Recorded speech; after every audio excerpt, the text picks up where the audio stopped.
Hello बच्चों, आपका स्वागत है। एक बार फिर मैं आपके सामने एक बेहतरीन ट्रिक लेके आया हूं। आपके जैसे जो सामने दिख रहा है। अभी तक हम क्या जानते थे कि किसी भी परफेक्ट स्क्वायर का स्क्वायर रूट निकालना जानते थे। यस, नॉन परफेक्ट स्क्वायर का हम डिवीजन मेथड के थ्रू स्क्वायर रूट निकालते थे। आज मैं आपको बहुत बेहतरीन तरीका बताने वाला हूं, जैसा कि आपको बोर्ड पे भी दिख रहा होगा कि किसी भी नॉन परफेक्ट स्क्वायर का कैसे स्क्वायर रूट निकालें। जैसे आपसे अगर ऐसा सवाल पूछ लिया, जैसे एग्जाम में अप्रोक्सीमेशन वगैरह के सवाल हो रहे होते हैं, अंडर रूट 29 वगैरह दिख रहा होता है कि बताइए कि नॉन परफेक्ट स्क्वायर जैसे है अंडर रूट 29 है, इसका क्या होगा नंबर, मतलब इंटीजर के फॉर्म में ये नंबर क्या होगा, डेसिमल के फॉर्म में ये नंबर क्या होगा। जैसे अगर आपके पास रूट 25 होता है तो आपको पता है कि रूट 25 का मतलब क्या है, 5। या रूट 49 होता है तो इसका मतलब क्या है, तो इसका मतलब क्या है आसानी से आप बता दोगे कितना है, 7 है। ये बात समझ में आ रही है। चलिए, अब हम क्या है कि रूट 29 को देखने वाले हैं कि रूट 29 को हम कैसे निकालेंगे।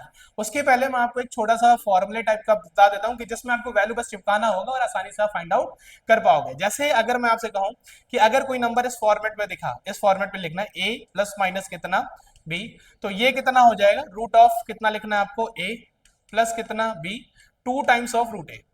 अब इसका मतलब मैं समझाता हूं ये है क्या, a plus minus b plus root plus minus b, यहाँ पे प्लस माइनस कर लीजिएगा, प्लस होगा तो प्लस, माइनस होगा तो माइनस, बी अपॉन 2 रूट ए। अगर आपके पास कुछ ऐसी वैल्यू है, जैसे आपके पास दे रखा है कितना, अंडर रूट 29। अब अंडर रूट 29 का क्या करना है, आपको स्क्वायर निकालना है, तो ये कितना आने वाला है। अंडर रूट 29 का अगर आप स्क्वायर रूट निकालोगे बच्चा, तो ये ऐसे लिख सकते हो अंडर रूट 29 को 25 प्लस कितना लिख सकते हैं, तो कहोगे सर 25 प्लस कितना, 4। देखो करना क्या है, आपको पता है कि रूट 29 जो है वो किसी इसके पास का जो परफेक्ट स्क्वायर है उसके आसपास ही नंबर होगा। तो इसके पास का एकदम परफेक्ट स्क्वायर कौन सा है, तो कहोगे 25। तो मैंने इसको 25 के आसपास तोड़ दिया, तो इसको क्या तोड़ दिया, 25 प्लस कितना तोड़ दिया, 4। तो अब यहाँ पर ए वाली वैल्यू कितनी हो गई, 25 हो गई, और बी वाली वैल्यू कितनी हो गई, 4 हो गई। ये बात समझ में आ रहा है। चलिए आइए देखते हैं, तो अंडर रूट 25 का निकालोगे तो ये कितना आ जाएगा, 5। प्लस बी के जगह, अब यहाँ पर प्लस किया तो यहाँ पे प्लस होगा, बी के जगह कितना लिखोगे, 4। 2 times of a under root a, तो 2 times of under root a, तो ए का मतलब कितना है, 25 का कितना हो गया, 5, और 2 से गुणा कर दोगे तो कितना, 10। तो ये कितना आ गया, 4 को 10 से डिवाइड करोगे तो कितना आ गया, 4.5, 5.4। तो अंडर रूट 29 का जो अप्रोक्सीमेट स्क्वायर होगा, आप कैलकुलेटर से भी चेक कर सकते हो, 5 पॉइंट कितना हो जाएगा, 4। मैं आपको एग्जांपल लेके सिखाता हूँ। जैसे आपके पास दिख रहा है कितना, एक रूट 83 दिख रहा है, एक रूट 61 दिख रहा है। तो पहले मैं आपको 83 सिखाता हूँ, फिर 61 पे आएंगे। देखो 81 और 63 में, 83 जो है सेम फॉर्मेट पे काम करेगा। अगर मैं आपको 83 निकालू तो इसके नजदीकी स्क्वायर रूट कौन सा है, तो कहोगे सर 81 है, तो इसको क्या लिख सकते हैं, 81, और कितना एक्स्ट्रा है तो 2। जो भी एक्स्ट्रा है उसको को मैं बी ले रहा हूँ, ठीक है।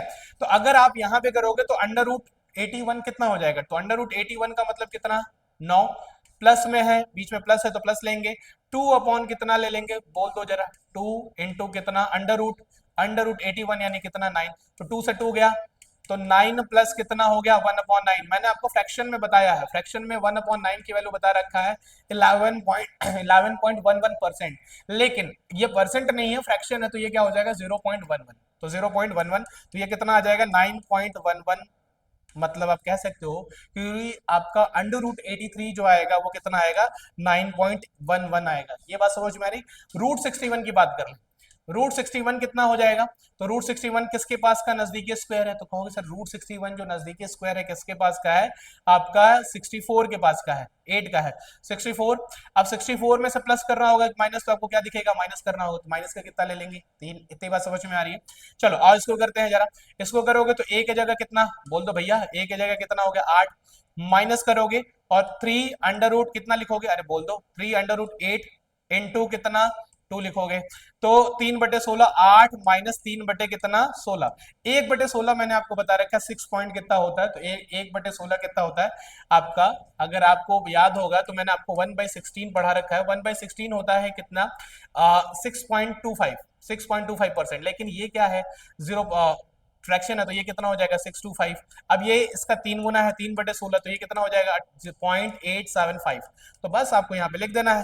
तो 8 माइनस कितना हो जाएगा, 1.875। तो 1.8 ही घटाओ तो ये कितना आ जाएगा, 7 पॉइंट। अब देखो एक 8 घटा दोगे तो कितना बचेगा, 82।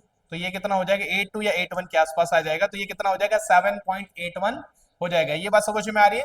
मतलब √61 का अगर आपसे कोई स्क्वायर रूट पूछे तो ये कितना हो जाएगा? 7.81 हो जाएगा। ये बात समझ में आ रही? चले एक सवाल और मैं लेता हूँ, एक उसके बाद मैं आपके लिए बाकी सवाल छोड़ दूंगा। एक सवाल और लिया तो इसको क्या लिख सकते हैं बताओ? तो ये 7 के स्क्वायर के पास है 49, प्लस कितना लिख सकते हैं? तो कहोगे 2। तो ए की जगह कितना? तो 7, बी की जगह 2 अपॉन कितना बता दो जल्दी? 2 × 7 अंडर रूट का। तो 7 + 2 से 2 गया तो कितना बचा? 1/7। 1/7 फ्रैक्शन में कितना बता रखा है मैंने? तो 1/7 फ्रैक्शन में कितना होता है आपका? परसेंटेज में होता है 14.28%। लेकिन अगर ये केवल फ्रैक्शन है, डेसिमल नहीं है, तो ये क्या क्या हो जाएगा? 14.28। तो अब देखो ये कितना होने वाला है? 7 पॉइंट 2 डिजिट तक लिखोगे तो ये कितना हो जाएगा? 14। तो कितना आ गया आपका? 7.14। अगर आपको ये बात समझ में आई तो आपके लिए मैं ये सवाल √99 और एक सवाल और मैं छोड़ दे रहा हूं आपको, √125। अंडर रूट कितना? 125। एक सवाल कौन सा था आपका? मान लो पहला सवाल यही हो गया। दूसरा सवाल, एक सवाल मैंने आपके पीछे छोड़ रखा है, √99। अगर आपको ये बात समझ में आई तो इसको कमेंट में करके बताइएगा आंसर कितना होगा। और अगर आपको ये वीडियो अच्छा लगा तो लाइक करिएगा, कमेंट करिएगा और सब्सक्राइब करिएगा। Thank you.